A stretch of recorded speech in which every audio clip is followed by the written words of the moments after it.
repercusiones son un poco para hablar de Madame Blavatsky y de su doctrina secreta y un poco de las repercusiones que ha tenido esta gran obra en el pensamiento del mundo desde que la publicaron hasta ahora. Yo simplemente les cuento lo que dice este libro, que es una recopilación de artículos de varios autores y están divididos en varias partes. La primera parte es un poco introductoria sobre cómo se realizó la escritura de la doctrina secreta y un poco cómo funcionaba Madame Blavatsky a la hora de escribir sus obras. Hoy es la segunda charla que damos sobre esto y daremos por concluida esta primera parte, que es un poco preliminares. En el futuro seguiremos hablando de algunos aspectos de la doctrina secreta basándonos en este libro y en estos artículos, que son muy interesantes. Pero de momento seguimos en esta segunda parte de cómo se hizo, cómo se realizó esta doctrina secreta. No es nada nuevo para seguramente la mayoría de ustedes o para todos ustedes, porque hoy no vamos a explicar cosas que sean nuevas, pero va bien como recordatorio, porque a veces leemos tantas cosas que perdemos un poco el hilo de lo que es. Así que hoy vamos a recapitular un par de aspectos. El primero es basándome en el artículo de Barbórka, que es un autor estudioso de las obras de Madame Blavatsky y como muy académico. Barbórka es un académico de Point Loma. Ya saben ustedes que existen dos ramas en la sociedad teosófica, la rama de Adyar y la rama que se quedó en California y que es la rama de Point Loma. Point Loma funda una escuela de teosofía, una escuela que no es de teosofía, es una escuela donde la gente que quiere llevar a sus hijos puede seguir una escolaridad normal, y Barbórka es uno de los que se formó en Point Loma y que después se quedó también en Point Loma y que siguió trabajando para editar algunas de las obras de Blavatsky, aparte de las suyas propias, que también escribió, porque siendo un académico y un estudioso, pues produce un par de libros o tres que son muy interesantes. Entonces, en este artículo de Barbórka, que es el primero, nos habla de Madame Blavatsky y el pensamiento universal. Y él divide en tres etapas los trabajos de Madame Blavatsky. La primera es la etapa americana, cuando en un momento dado ella recibe órdenes de irse a Estados Unidos y se va en 1873, aterriza en Estados Unidos, no sabe muy bien exactamente cómo sobrevivirá ni cuál es su cometido allí, pero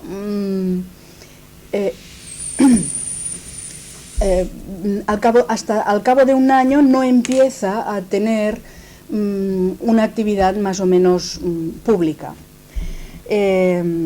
Esta actividad, todos ustedes ya lo habrán leído en alguna parte, es cuando ella recibe órdenes de ir a un sitio donde se realizan sesiones espiritistas en casa de unos hermanos que se llaman Eddy.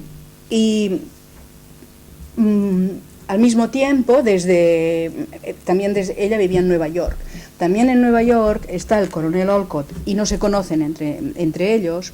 Recibe la orden de su editor, porque el coronel Olcott trabajaba en un periódico, para que fuera allí a hacer un poco una reseña de lo que eran estas sesiones. Y fue allí donde se encontraron.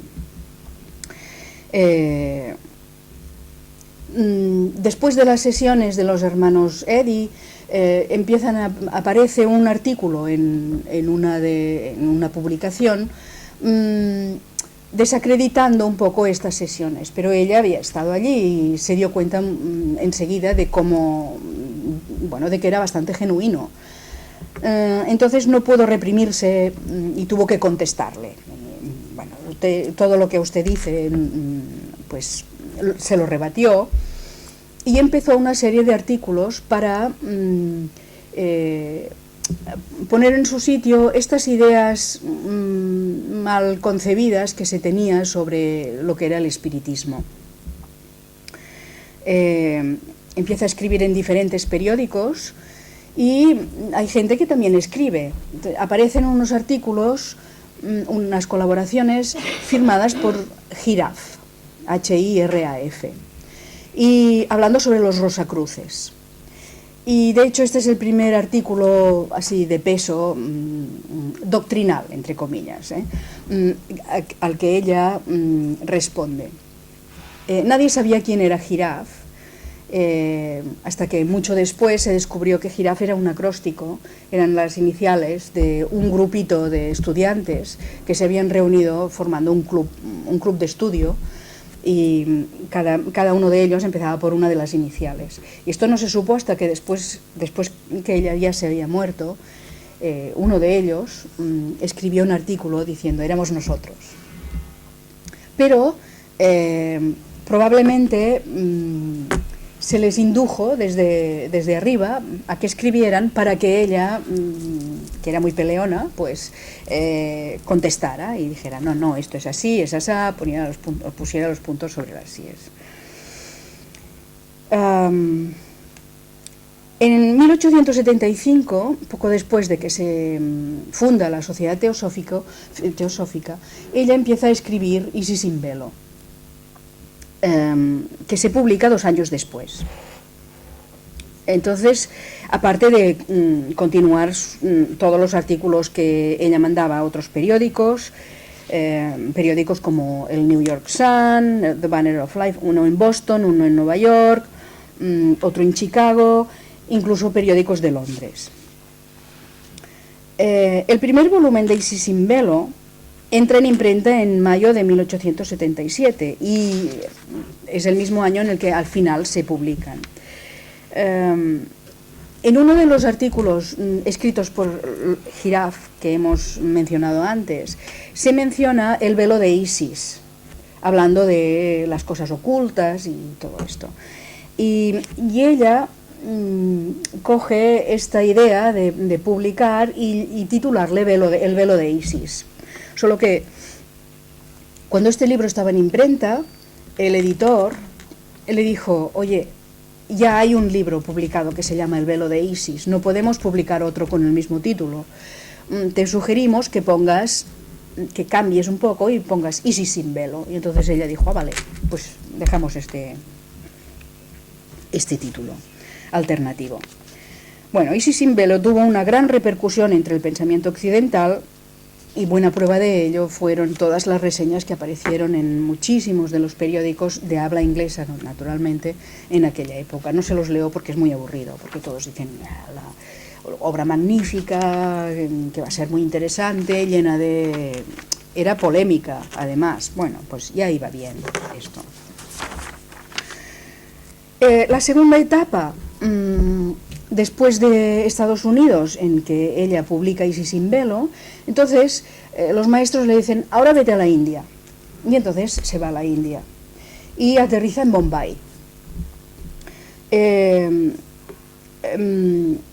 Los últimos tiempos, cuando tiene que organizar la marcha para la India y luego al llegar a Bombay, ella deja un poco de escribir porque no tiene mucho tiempo, pero luego ya una vez asentada en Bombay empieza a escribir otra vez artículos para periódicos europeos, pero también para periódicos de la India, y tiene la idea de, cuando ella escribe artículos para periódicos, siempre tiene que ceñirse un poco a la línea del periódico. Hay cosas que a lo mejor no las puede decir porque el periódico le dice, hombre, esto a lo mejor no tienes que decirlo así. Y ella decide empezar a publicar una revista donde va a hablar de filosofía oriental, donde va a hablar de arte, de ocultismo, de mesmerismo, de espiritismo y de otras ciencias secretas, como ella quiera, sin ningún tipo de limitación. Y se inventa la publicación de The Theosophist, que es, desde entonces, estamos hablando de septiembre de 1879, desde entonces no ha fallado jamás. Cada mes ha aparecido esta revista. Empezó ella y la seguimos recibiendo los que la recibimos. Así que esta era una publicación que para ella era la oportunidad de enviar el mensaje que ella quería enviar sin ninguna interferencia.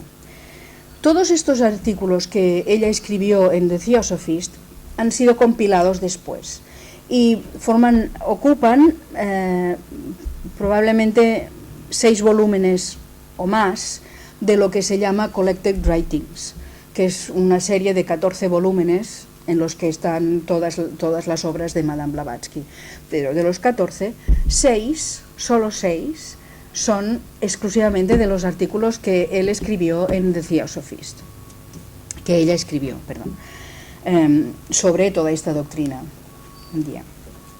La tercera etapa, así que está en la India y empieza a editar el Theosophist, y luego decide irse a Europa y hace 2 paradas, una en Alemania y otra en Bélgica, para escribir su obra, su opus magnus, ¿no? La magna obra, que en principio tenía que ser una recomposición de Isis sin velo. Ella pensó, bueno, voy a coger Isis y lo voy a ampliar un poco por aquí, un poco por allá. Escribe un manuscrito, después el manuscrito no le parece bien, vuelve a escribirlo, escribe un segundo, y al final resulta que hay varios manuscritos sobre los comentarios o los añadidos de Isis sin velo, y al final es un libro completamente diferente. Mientras está escribiendo La doctrina secreta, ella está en Ostende, en Bélgica, y se pone muy enferma. Y hasta un punto crítico, ella tiene un colapso y el médico que la trata piensa que se va a morir y tira la toalla y dice, yo no puedo hacer nada más, si queréis llamad a alguien más. Entonces llaman al médico suyo de Londres, que viene y ven que no pueden hacer gran cosa por su vida. Hasta que una noche aparece el maestro y le dice, tú decides, o te quedas y te ayudo, o te vas. Si te quedas, pues acabas la doctrina, si no, pues no pasa nada, ya buscaremos a alguien más.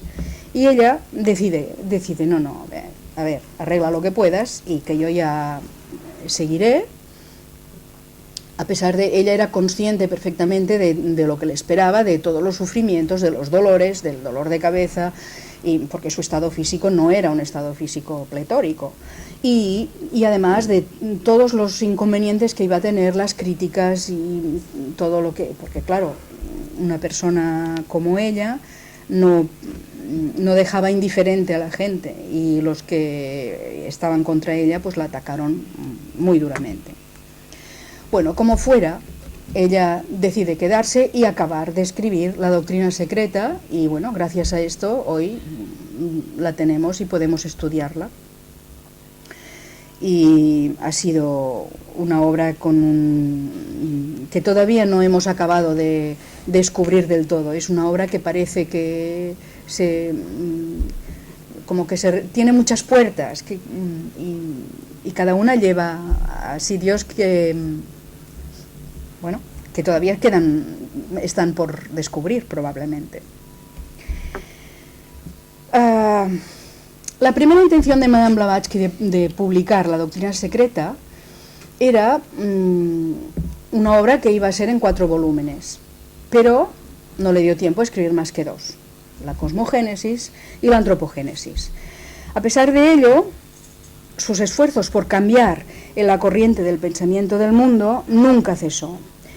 Incluso antes de que se publicaran estos 2 volúmenes, que comprenden su fantástico trabajo, ella funda otra revista. Ya tenía The Theosophist fundado y entonces dice, ahora voy a hacer una todavía más revolucionaria y la vamos a llamar Lucifer.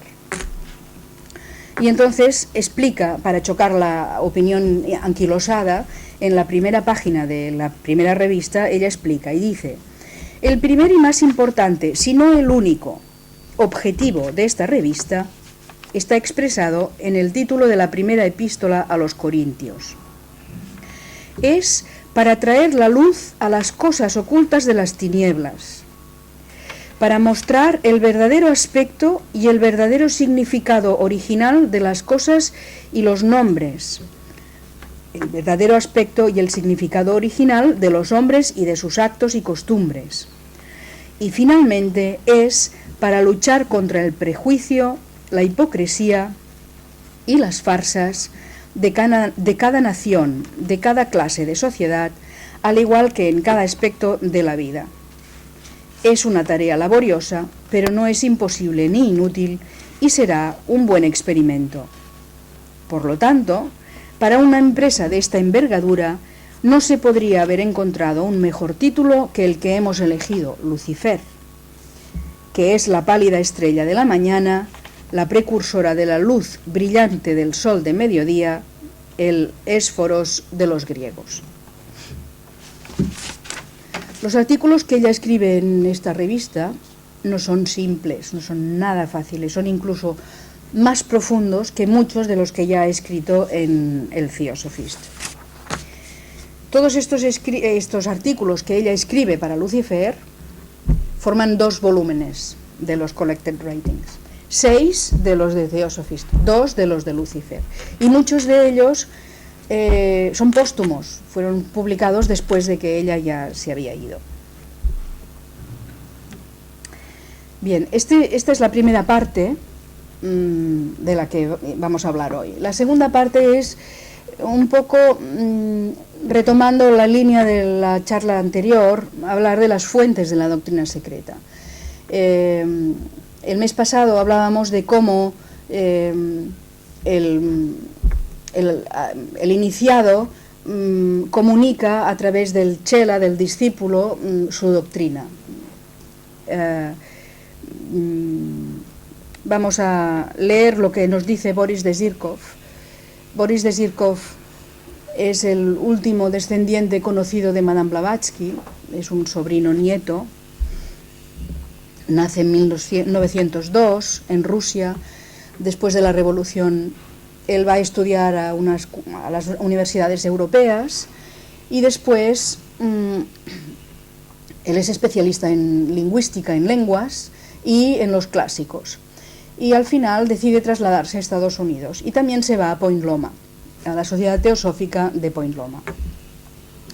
En 1952 empieza a recopilar todos los artículos de su tía, los escritos, las obras, lo editado, lo no editado, y hasta que forma este Collected Writings que existe hoy en día, que tiene no sé, 14, entre 14 y ahora no sé si son 14 o 16 volúmenes, pero vamos, es una cosa ingente.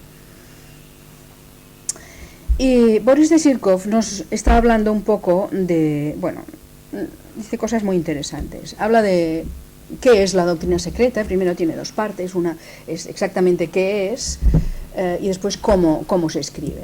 En el qué es la doctrina secreta, bueno, es un comentario sobre el libro de las estancias de Dhyan.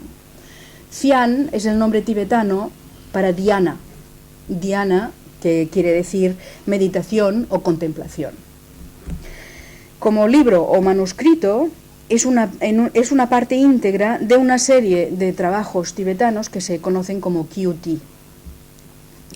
El Kyuti es un tratado y comprende unos 35 libros, todo lo que es la parte exotérica. Y en cualquier monasterio tibetano se puede encontrar las ediciones estas del Kyuti, pero las exotéricas. Y luego hay unos 14 libros más de comentarios y anotaciones sobre los mismos, escritos por maestros iniciados. Esta es la parte que no está en las bibliotecas. ¿Cuál es el contenido de los 35 libros del Kyuti que podemos encontrar en los monasterios?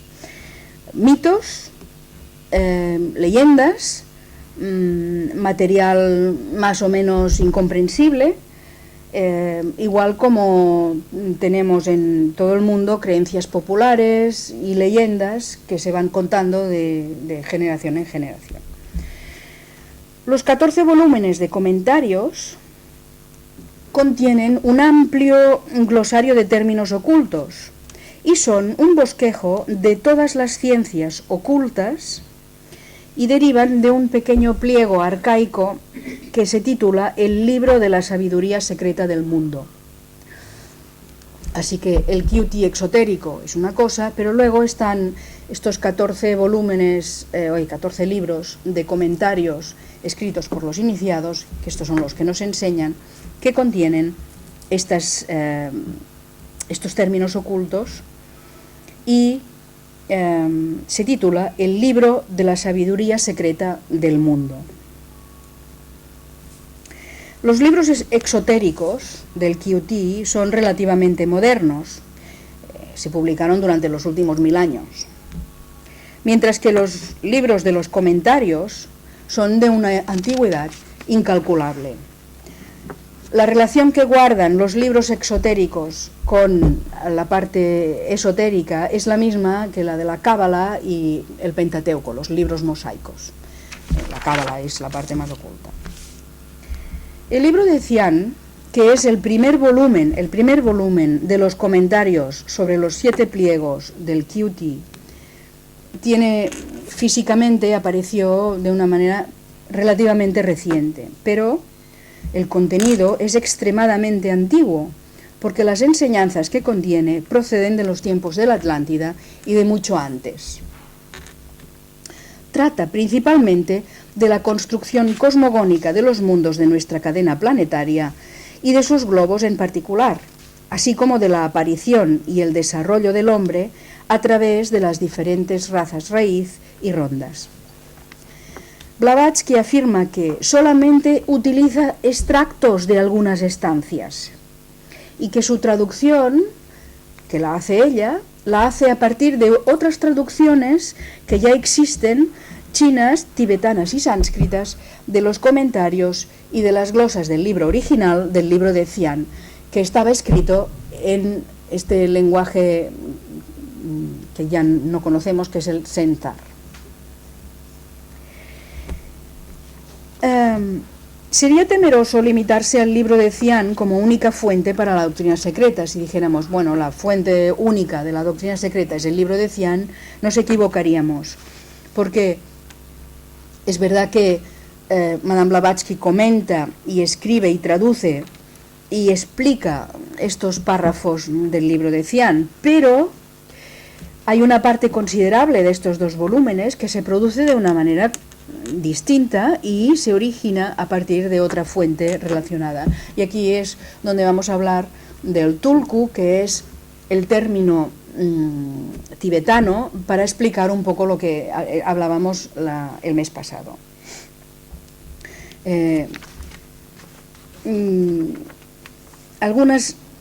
Hay que tener en cuenta, para entender esto, algunas de las características de Madame Blavatsky en tanto que ocultista. Ella era una ocultista muy avanzada, y tener en cuenta esta doctrina del tulku, que es una doctrina esotérica. Esta palabra tibetana describe la condición cuando un iniciado vivo manda una parte de su conciencia a tomar posesión durante un periodo más o menos largo del cuerpo de un discípulo o chela, que es lo que se producía con Madame Blavatsky. Ese iniciado le envía al mundo externo, al chela, para realizar su trabajo o para enseñar, y entonces el chela actúa como transmisor de los poderes espirituales del iniciado.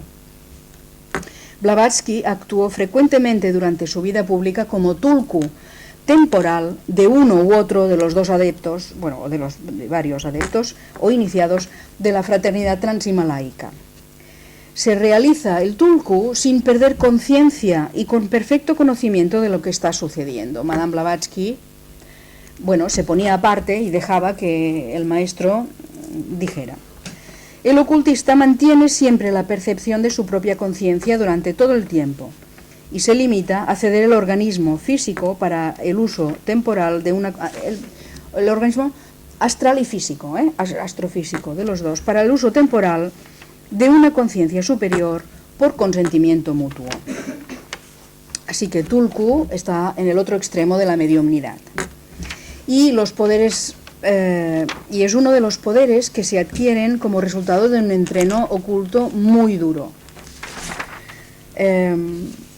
Otros poderes desarrollados con una disciplina extremadamente dura son la clarividencia y la clariaudiencia espirituales, y se parecen tanto a sus equivalentes psíquicos como el brillo del sol de mediodía y la luz de la luna, por ejemplo.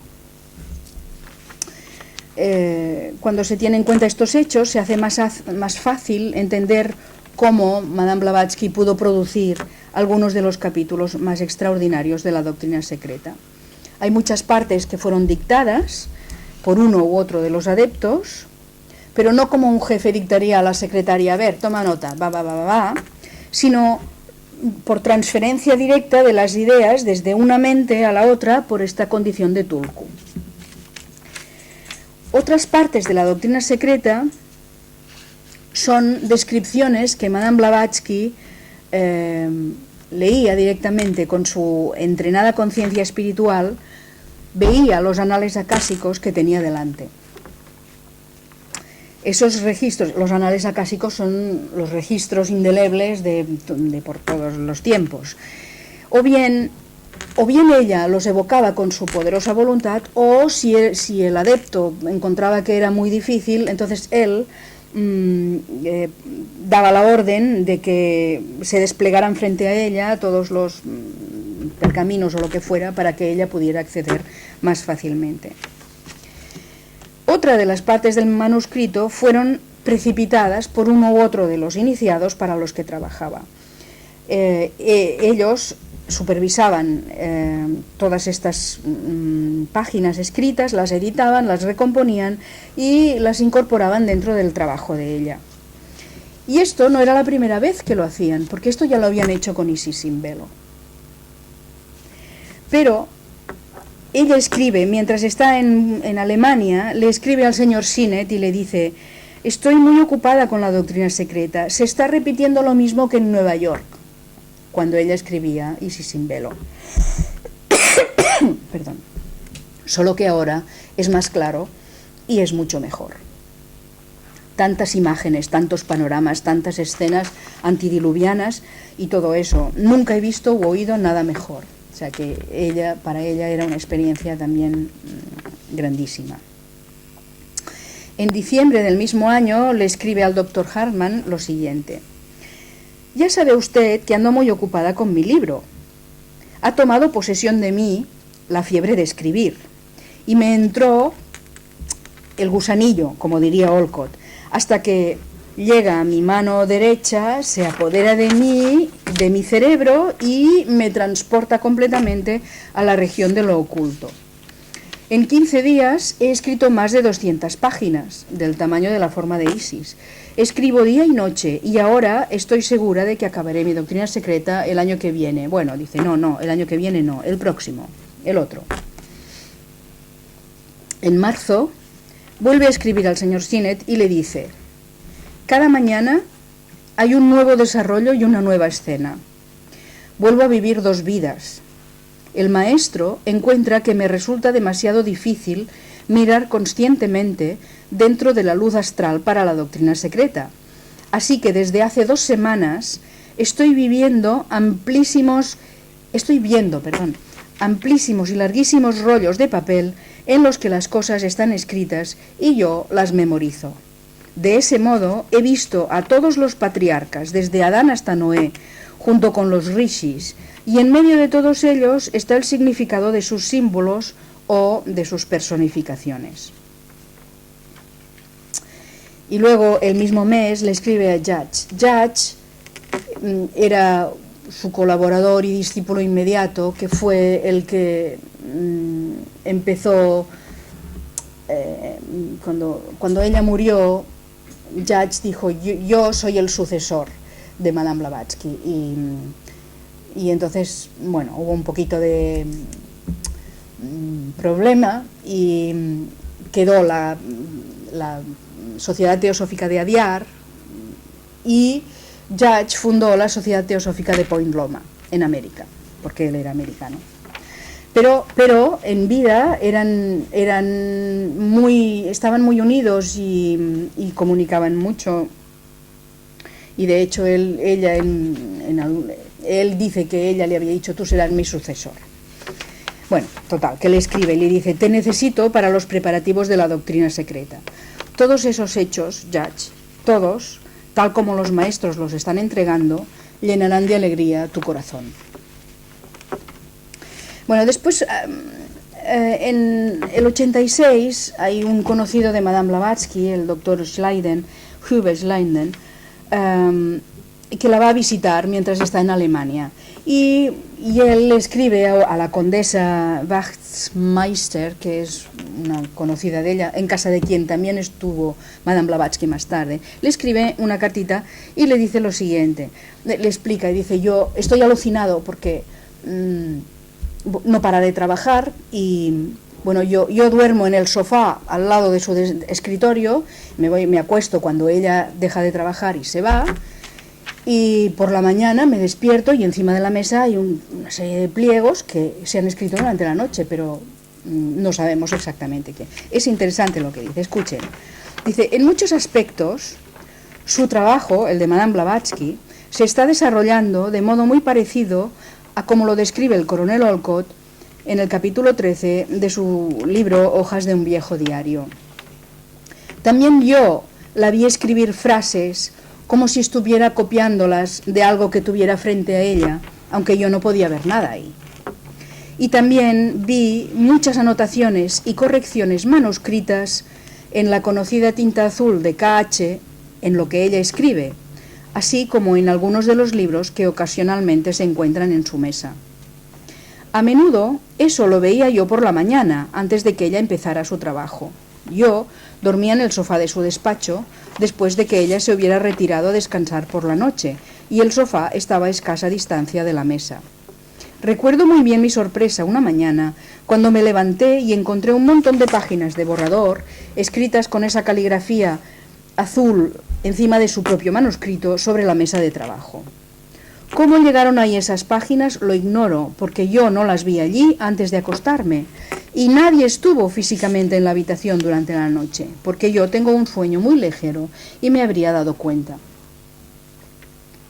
Cuando el doctor Schleiden finaliza su visita en Alemania a Madame Blavatsky, al marcharse encuentra dentro de un libro suyo una carta manuscrita firmada por el maestro KH. Y en la última frase el maestro le dice: el abajo firmante está satisfecho de asegurarle a usted que cuando la doctrina secreta esté terminada será la triple producción de M, Upasika y su más humilde servidor. Upasika es el nombre que le daban a Madame Blavatsky y significa discípulo o chela, pero femenino. Junto a esa carta, el doctor Schleiden encuentra otra firmada por el maestro M que decía: si esto puede serle útil o de alguna ayuda al doctor Schleiden, aunque lo dudo, yo, el humilde abajo firmante fakir, certifico que la doctrina secreta está dictada a Upasika en parte por mí mismo y en parte por mi hermano KH. Y también hay una carta que es muy conocida del maestro KH que le manda a Olcott cuando Olcott está llegando en barco. Un día antes de llegar a Brindisi, el coronel Olcott recibe una carta en la que KH dice: también he tomado nota de su opinión sobre la doctrina secreta. esté seguro de que lo que ella no ha escrito directamente a partir de trabajos científicos u otros, se lo hemos dado o sugerido nosotros. Cada error o noción equivocada que ella ha corregido o explicado a partir del trabajo de otros teósofos, lo he corregido yo mismo o ha sido corregido bajo mi instrucción. Este trabajo es más valioso que su predecesor, Isis Invelo. Es un compendio de verdades ocultas que harán que sea una fuente de información y de instrucción para cualquier estudiante ferviente por muchos años futuros. Y que lo diga. De todos los documentos citados, queda bien claro que la doctrina secreta es mucho más que una simple explicación o un comentario de algunas estancias traducidas del libro de Cian. En sus páginas encontramos muchos párrafos que empiezan así: el ocultismo enseña, la doctrina secreta afirma, la filosofía esotérica dice, la ciencia oculta declara. Y a continuación hay una breve exposición sobre alguna verdad oculta expresada en un lenguaje directo e inequívoco. Cuando se relacionan estos párrafos, se ve claramente que la doctrina secreta, en su marco esencial, es un bosquejo exhaustivo de la hasta aquí ciencia secreta o filosofía del ocultismo, hecha pública, por lo menos, por dos de los iniciados de la fraternidad de adeptos a través de su directa mensajera, Madame Blavatsky. En el texto de la doctrina secreta existen diferentes niveles, aunque estén interrelacionados entre sí.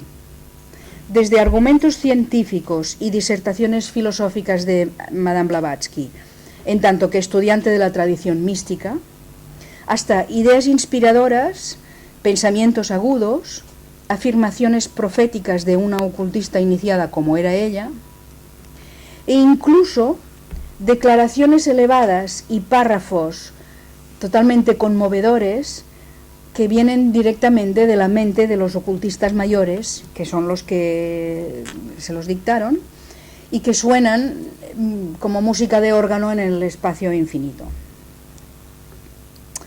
A menos que se comprenda este entramado del trabajo, este esquema, no podremos entender la naturaleza real de lo que es la doctrina secreta. Como tiene mucha información colateral, que trata principalmente con pruebas fehacientes sacadas de varias religiones y filosofías y mitologías de todo el mundo, hay mucha gente que cree que la doctrina secreta es una gran cantidad de enseñanzas e ideas que no parecen relacionadas entre sí, pero que están entretejidas de una manera que, bueno, queda bien, ¿no? Es bastante coherente, pero no es así. La obra magna de Madame Blavatsky tiene el propósito de presentar un bosquejo coherente de una doctrina eterna, de un sistema de pensamiento basado en hechos ocultos y en verdades universales inherentes a la naturaleza, que son tan específicas y definidas como cualquier proposición matemática. O sea, que no es un cuento chino, ¿eh? Las enseñanzas de dicho sistema en su conjunto no se pueden deducir ni encontrar en ninguna de las religiones exotéricas, ni en ninguna escuela filosófica del pasado ni de tiempos más recientes. No obstante, se pueden encontrar ideas sueltas o principios simples, anotados, apuntados en las obras de los antiguos autores, que sugieren la existencia de una doctrina matriz cuidadosamente oculta. La cosmogénesis y la antropogénesis que tenemos en la doctrina secreta son estudios totalmente sui generis, no están copiados de ninguna parte, no se han juntado un poco de aquí, un poco de allá, un poco de allá, lo junto, lo pongo así bien y pasa. No, es absolutamente sui generis. Y representan un reto para la investigación, porque es un documento literario de lo más extraordinario para nuestra época. Madame Blavatsky un día discutía con unos orientalistas occidentales sobre el budismo y aprovechó para decir lo siguiente: la única manera de resolver este conflicto es estudiando la doctrina secreta que estamos publicando ahora en el Theosophist. Por lo tanto, la doctrina secreta es la primera obra seria desde hace varios miles de años y tiene la intención, y de hecho lo logra, de presentar de manera consecutiva y coherente los principios fundamentales de esa doctrina oculta universal, Brahma Vidya, Gupta Vidya o como le queramos llamar. Esa doctrina oculta universal que era el conocimiento original de los Manasaputras. Ellos lo entregan a la humanidad naciente en esta ronda y lo dejan al cuidado de los que entonces eran hermanos mayores, exponentes como eterna fuente principal de las verdades espirituales. Así que este compendio de sabiduría oculta lo entregan como eterna fuente principal de las verdades espirituales. Está claro que no está todo en la doctrina secreta, es un esbozo pequeñito de una parte pequeñita de esta tradición universal oculta, que según Blavatsky es la sabiduría acumulada de todos los tiempos. Levanta el velo, apenas la esquinita del velo místico que esconde los niveles más elevados de ese conocimiento. Por consiguiente, hay que pensar que la obra de Blavatsky no es la última palabra sobre este conocimiento, no es más que un esbozo de los principios básicos, algunos de los principios básicos del mismo.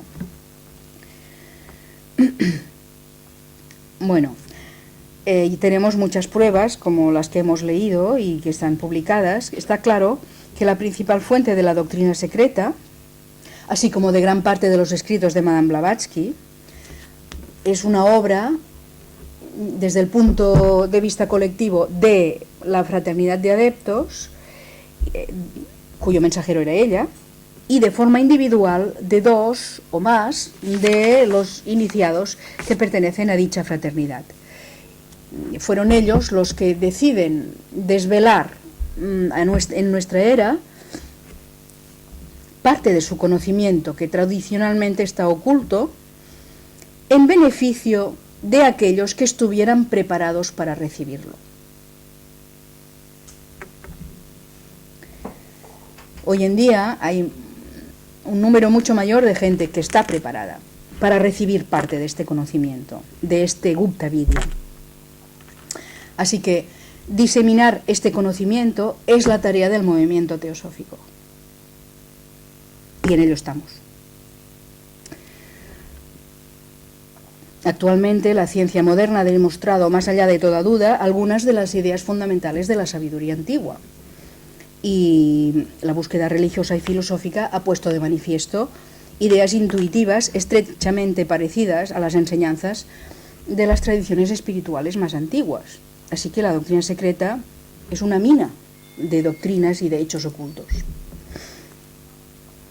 Bueno, por lo tanto, el futuro de esta corriente está llena de promesas y su realización depende de nuestra integridad espiritual, de nuestro sentido de fraternidad, de nuestras intuiciones despejadas y de nuestra fuerza moral inquebrantable.